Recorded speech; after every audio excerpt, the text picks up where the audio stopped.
Lowe's helps refresh your garden in time for Mother's Day.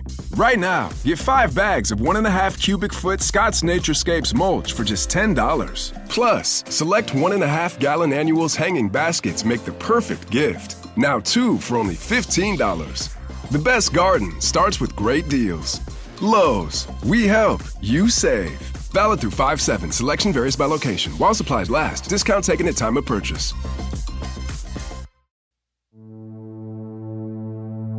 Thousands of years ago, prehistoric people dragged massive stones for miles.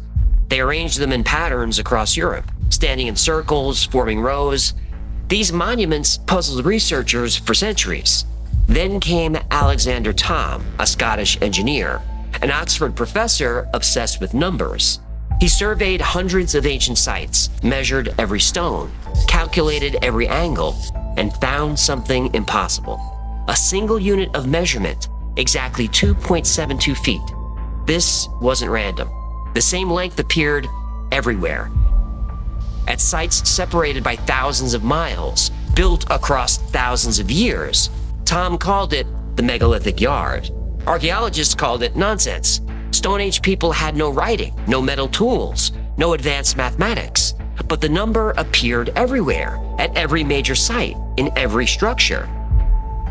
This wasn't coincidence. Thom believed he'd found the blueprint of a lost system, a universal ruler connected to the stars, the sun, and the earth itself. The system required knowledge these ancient builders shouldn't have possessed. So if Stone Age people didn't create this technology, who did?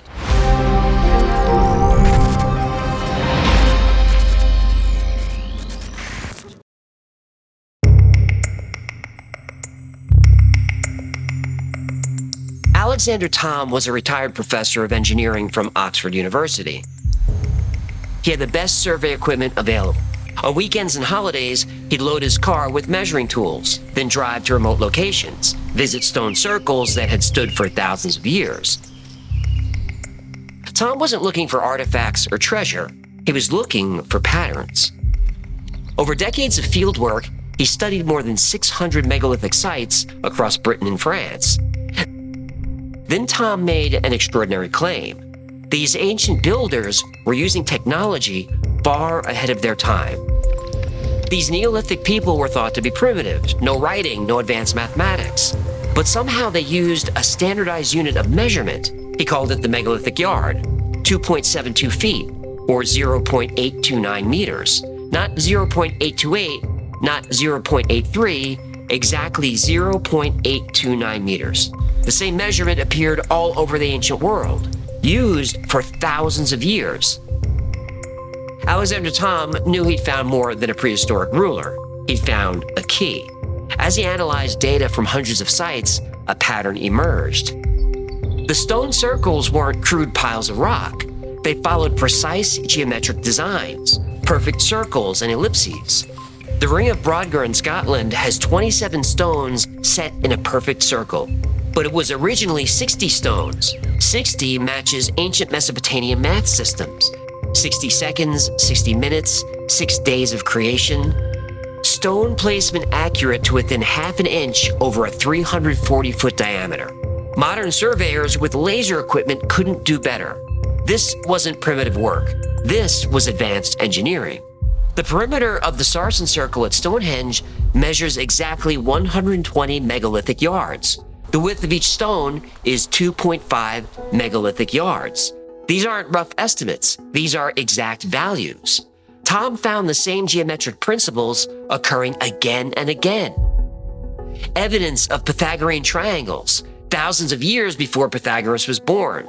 They were encoding mathematics into the landscape, using the megalithic yard as their standard unit. But these weren't just monuments. They were machines, giant instruments built of earth and stone. Thom believed they were observatories. Sites like Callanish on the Isle of Lewis, the massive complex at Avebury. These were immense clocks and calendars. Using the megalithic yard, builders achieved perfect alignment with the solstice sunrise. They tracked the equinoxes. Now, most people think the equinoxes when day and night are the same length.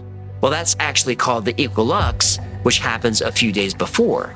The equinox is when the center of the sun crosses the Earth's equator. Stone Age people aren't supposed to know what the equator is.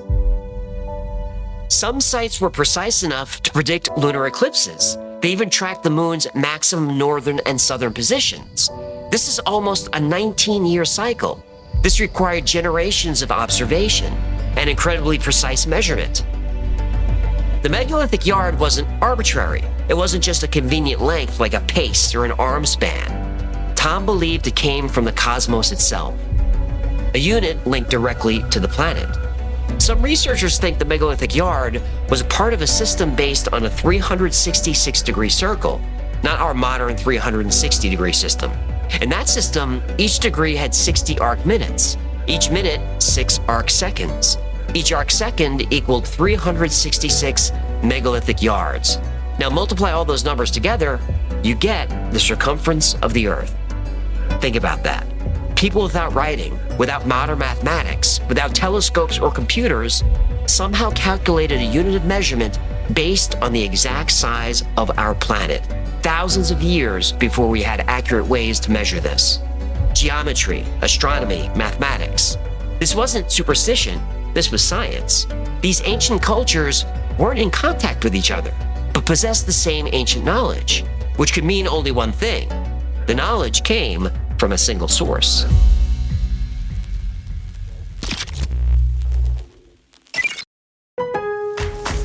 Lowe's knows you take pride in every project. So take on what's next today with a free Select Craftsman hedge trimmer or leaf blower when you buy a 20-volt push mower. That's a $119 value on reliable, high-performance Craftsman tools you trust. For the power to do it all, build, repair, restore, maintain, go with Craftsman. Available at Lowe's. We help, you save.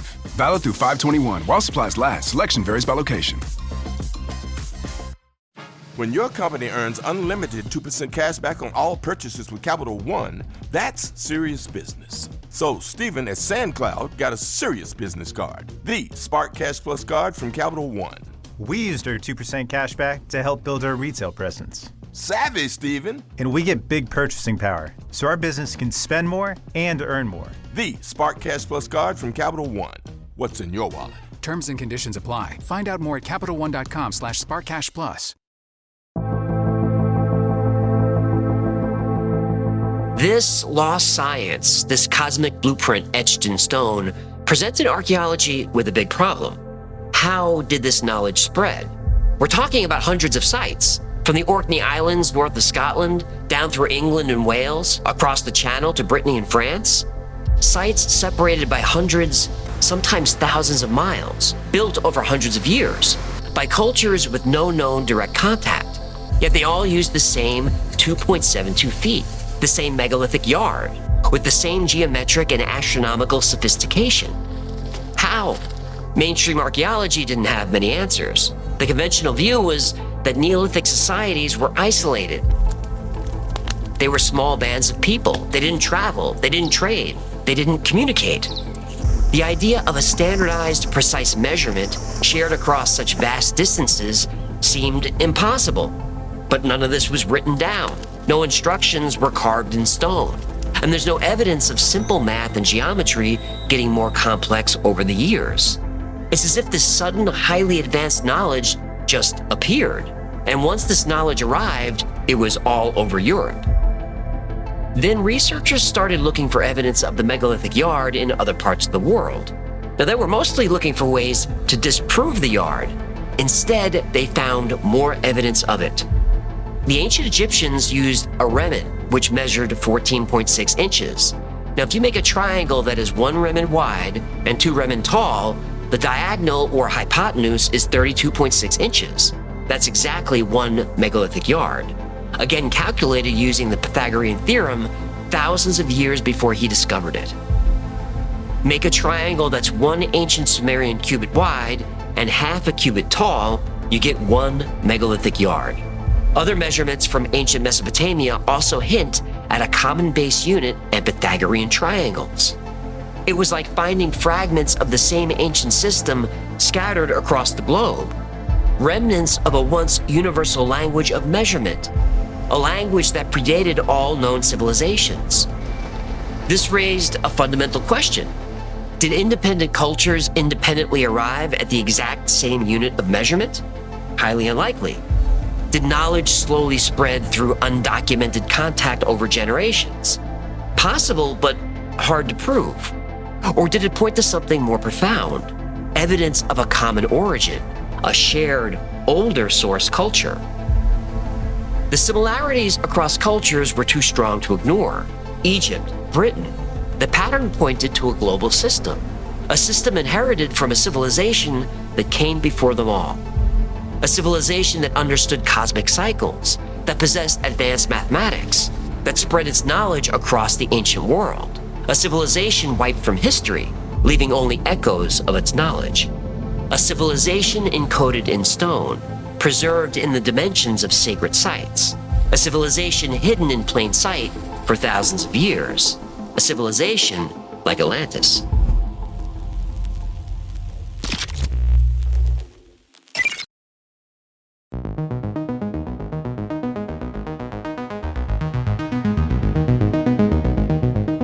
Fragments of an ancient measurement system found across continents, linked by mathematical principles that shouldn't exist. A civilization like Atlantis seemed like a ridiculous explanation, but Alexander Thom was just following the evidence. He wasn't searching for myths or legends. He was an engineer. He didn't believe in magic. He believed in math, in numbers, in patterns that couldn't be dismissed as coincidence. He spent decades mapping megalithic sites. His detailed surveys uncovered something other researchers missed. The ancient sites weren't randomly placed. Their positions formed straight lines across Britain and France. When researchers plotted major megalithic sites on maps, unexpected geometric patterns emerged. Stonehenge, Avebury, Glastonbury Tor, they formed an isosceles triangle. The distance of the long sides, 19,000 megalithic yards exactly. And the angles between them are 23.5 degrees. That's the same angle of the Earth's axial tilt. The ring of Brodgar, Callanish, and Maes Howe created another perfect triangle whose size could be measured in perfect megalithic yards. Not in fractions of yards, in whole numbers. And the angle in that triangle is 27.5 degrees. That matches the moon's lunar standstill angle. The Rollright stones, Arbor Low and Stanton Drew, form a megalithic yard triangle containing the angle 43.2 degrees. 43.2 and 432 appear everywhere from Norse mythology to ancient Egyptian architecture, specifically the Great Pyramid. Other sites revealed similar geometric relationships, sites separated by mountains, by water, by huge distances, yet maintained mathematical connections with each other. The strangest triangle connects three sacred sites, Stonehenge, Silbury Hill, and Old Sarum. The sides form a 3-4-5 Pythagorean triangle, perfect proportions, perfect whole number megalithic yards on all sides, a perfect right angle. It's the foundation of all architectural design. Neolithic builders were using this principle thousands of years before the pyramids were built in Egypt, and they were using it at a landscape level, over miles of terrain. These alignments weren't visible from the ground. They can only be seen from high above, very high, from high in the atmosphere, or from orbit. How did ancient people know these perfect alignments without aerial surveys, without satellites, without flight? The engineering required to do this wasn't just impressive, it was impossible, at least for Neolithic people with simple tools. The margin of error was smaller than the width of a human hair, but the sites maintained this accuracy over distances of hundreds of miles, over uneven terrain, over rivers and valleys. Even modern surveying equipment would struggle to achieve this. These discoveries were revolutionary, but the academic establishment was not impressed. The findings were uncomfortable. Traditional archaeology couldn't explain them. Thom's work was dismissed and ridiculed. He was marginalized. But the numbers didn't lie. The alignments were real. The cosmic connections were real. The ancient builders weren't just placing stones randomly. They were mapping something flowing through the earth. Alexander Thom didn't have the technology to detect it, but now we do.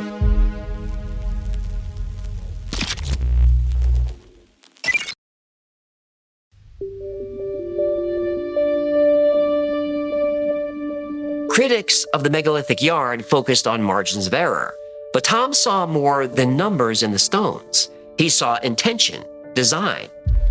The megalithic builders weren't just placing stones randomly. They were mapping something flowing through the Earth's crust. These invisible pathways connecting ancient sites weren't just imaginary lines on maps. They were something real, something physical, something measurable. In 1921, amateur archaeologist Alfred Watkins noticed ancient sites formed straight alignments across the British landscape. He called these paths ley lines. Watkins saw them as simple trade routes, old roads connecting sacred places. But decades later, researchers found something stranger. These lines didn't just connect sites. They followed Earth's magnetic field lines. They tracked underground water sources. They aligned with natural fault lines in the Earth's crust. The Earth isn't solid rock all the way through. It's a dynamic system. Molten iron core, magnetic field, tectonic plates, currents flowing beneath our feet.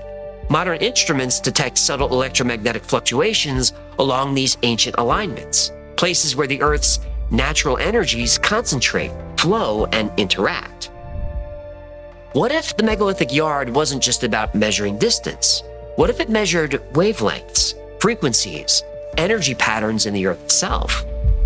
Some researchers believe megalithic sites were built where these natural energies peak.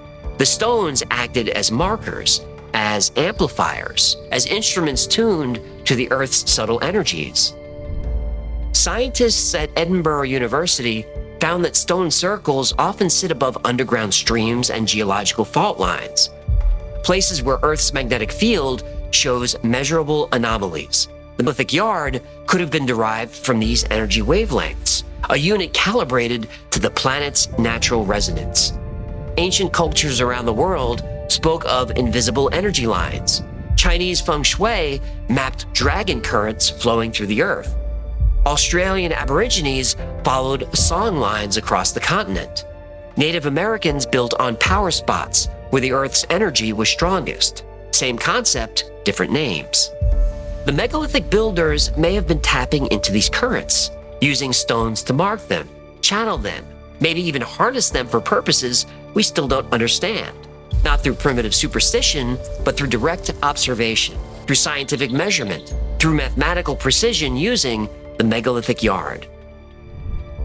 If true, these prehistoric engineers weren't measuring miles or feet, they were measuring the Earth's energy grid, a sophisticated technology hidden in plain sight. Monuments built as instruments, tuned to the planet itself.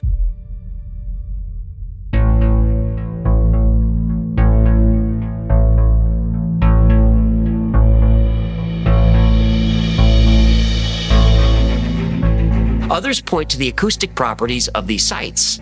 Stonehenge, Newgrange, Karnak, they create unusual sound effects, standing waves, resonant frequencies. A drum struck at certain spots in Stonehenge creates vibrations that match the site's key measurements in megalithic yards. The correlation is mathematical. It's precise and deliberate. The megalithic yard is 0.829 meters, a strange number, unless you start thinking in terms of harmonics. A 0.829 meter wavelength is 413.6 hertz. That's very close to the G-sharp note just above middle C, a harmonic tone.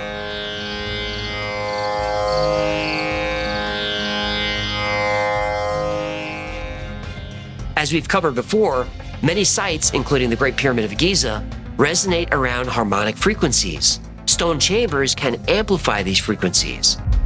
The precise geometry of stone circles, potentially laid out using the yard, might have created powerful acoustic chambers. What's interesting is hearing these sounds in the center of the circle of stones. Today you can still hear some echoes. So you hear the birds calling, or if you clap your hands, or if you play a musical instrument, you hear quite a subtle echo. But if you're listening, it is clearly there. Think of how sound behaves in a cathedral or specially designed concert hall. These ancient sites, built with massive stones positioned according to specific measurement, could have resonated at specific frequencies when exposed to wind, chanting, or drumming. Archaeologists generally agree that Stonehenge was some sort of temple aligned with the movements of the sun. But a research team at the UK's University of Huddersfield believe its stones might also have been positioned to create acoustic effects. And when you clap your hands, sound leaves your hands, goes off, then it hits all the stones in the circle and comes back. And because I'm right in the centre, there's a bit of a focus. And we know that frequencies affect the human mind. They can induce altered states of consciousness. And the megalithic yard has another dimension. It might connect to human biology. The number 2.72, or more precisely, 2.718, is the mathematical constant E, Euler's number. It's one of the most important numbers in mathematics. It's the base of natural logarithms, found everywhere in nature. The growth patterns of shells, the unfurling of leaves, the distribution of prime numbers, even the way nerve signals travel through your body. It's a fundamental constant of reality. And the megalithic yard matches Euler's number. This is either the biggest coincidence in archaeological history or evidence of profound mathematical knowledge that shouldn't exist in the Stone Age.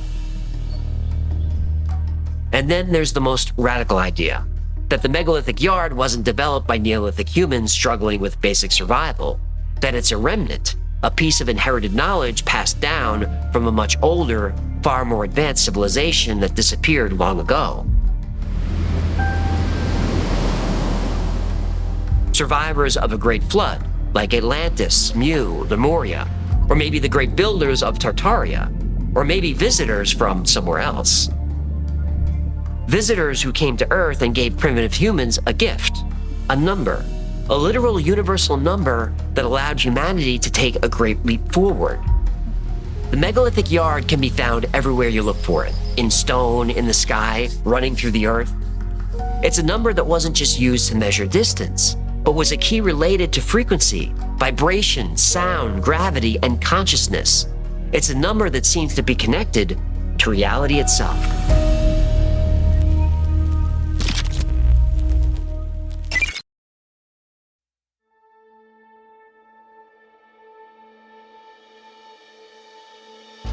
Ancient builders tapping into fundamental constants of the universe, encoding secrets in stone circles using a single precise unit, a unit rediscovered thousands of years later by a persistent Scottish engineer.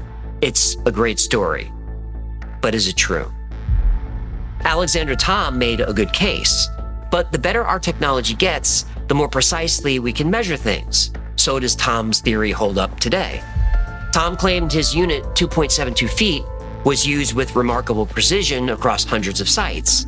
But later, researchers applying more modern methods disagreed. Archaeologist Clive Ruggles said Thom's analysis suffered from selection bias. He focused on sites and measurements that fit his hypothesis while overlooking others. We see this with every urban legend, every paranormal or UFO story. People cherry-pick the facts that support their story and ignore everything else. Like the triangles. If you connect enough sites, you'll be able to find triangles with right angles, but none of the triangles are as perfect as Thom claimed.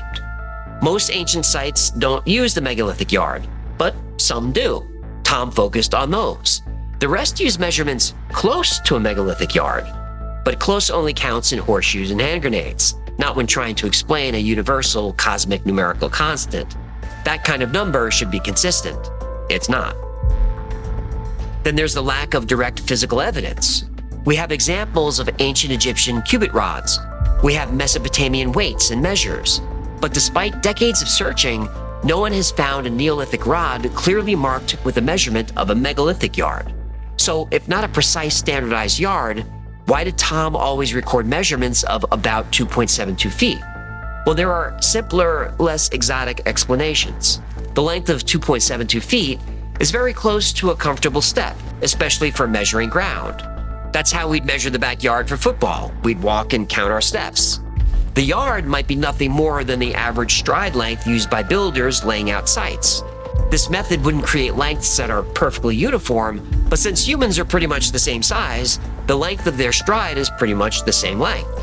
This would result in measurements clustering around an average that Thom later identified as the yard. Thom took tens of thousands of measurements of all kinds of things from over 600 locations. That's a lot of data to choose from. Modern survey techniques like LiDAR sometimes confirm Thom's measurements with surprising accuracy. Other techniques show subtle variations he might have missed. Honestly, the whole picture is complicated. But Thom's critics missed something important. The sites were used for astronomical observation. This is fact, not speculation.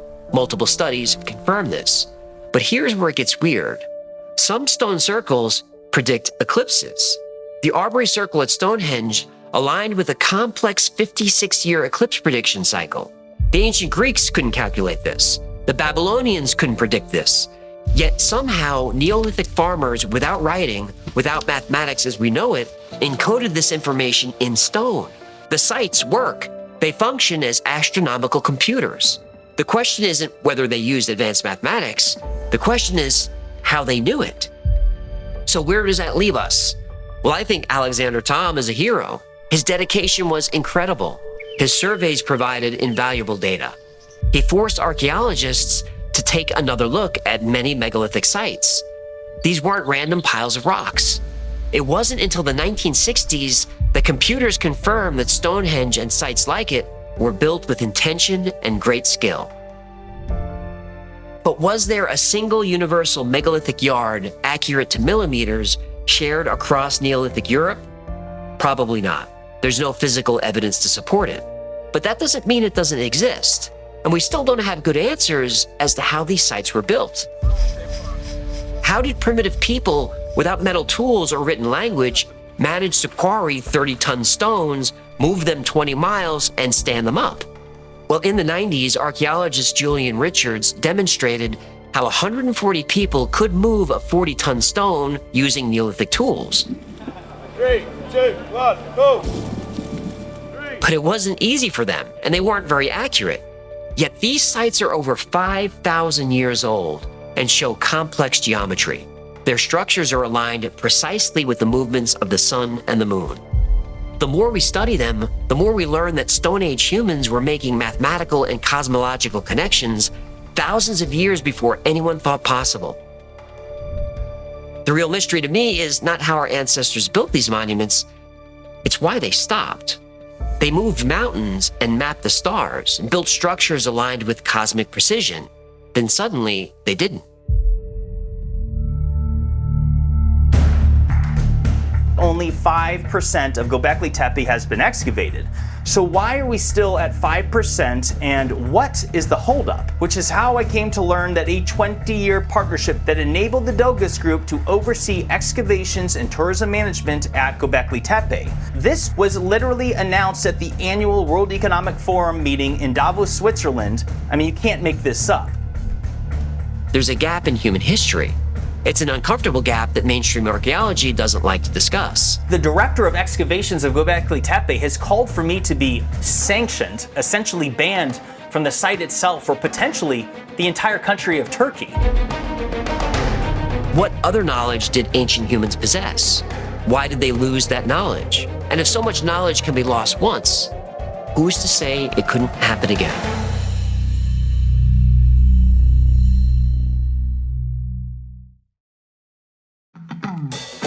Thanks for listening or watching the Y-File Stripped, where I try to get right to the point, right to the story, and then right to the truth. But like most topics we cover in the Y-Files, today's was recommended by you. So if there's a story you'd like to see or learn more about, go to theyfiles.com/tips. If you're watching on YouTube or other video platforms, remember the Y-Files is also a podcast. In fact, Stripped episodes are designed to be podcasts where we try to use as much sound and music as we can to immerse you in the story. But if you're listening on a podcast platform, keep in mind, there's a video version that contains some images we talked about and other fun visuals. You're not missing any of the story, but the video is there if you'd like to see more. Now, if you need more Y-Files in your life, check out our Discord. There are thousands of people on there 24/7, and they're into the same weird stuff we are. It's a great community, it's a lot of fun, and it's free to join. And special thanks to our patrons who make the Y-Files possible. Every episode, every podcast, every live stream, everything I do is dedicated to our Patreon members. I could not do this without your support. And if you'd like to support the channel and join our incredible community, consider becoming a member on Patreon. For as little as $3 a month, you get access to perks like videos and podcasts early with no commercials. You get access to merch only available to members. Plus, you get 2 private live streams every week just for you. And the whole Y-Files team is on the stream. And you're welcome to turn on your webcam, ask a question, talk about anything you like. I think it's the best perk there is. Another great way to support the channel is grab something from the Wi-Fi store. And I do everything I can to keep the prices as low as possible. There's no $30 t-shirts or nonsense like that. Plus, if you become a member on YouTube for $3, you get 10% off everything in the Wi-Fi store forever. And if you want to join for just 1 month to get the coupon code and then cancel, that's completely fine. The YouTube membership is meant to save you money, not make me money. In fact, every dollar from YouTube memberships goes to my incredible team. Those are the plugs, and I hope you had fun, and I hope you know that me and everyone at the Wi-Files is working really hard for you. So until next time, be safe, be kind, and know that you are appreciated.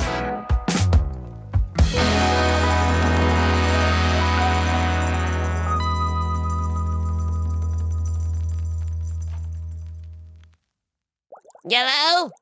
Hey, human! I don't like this format.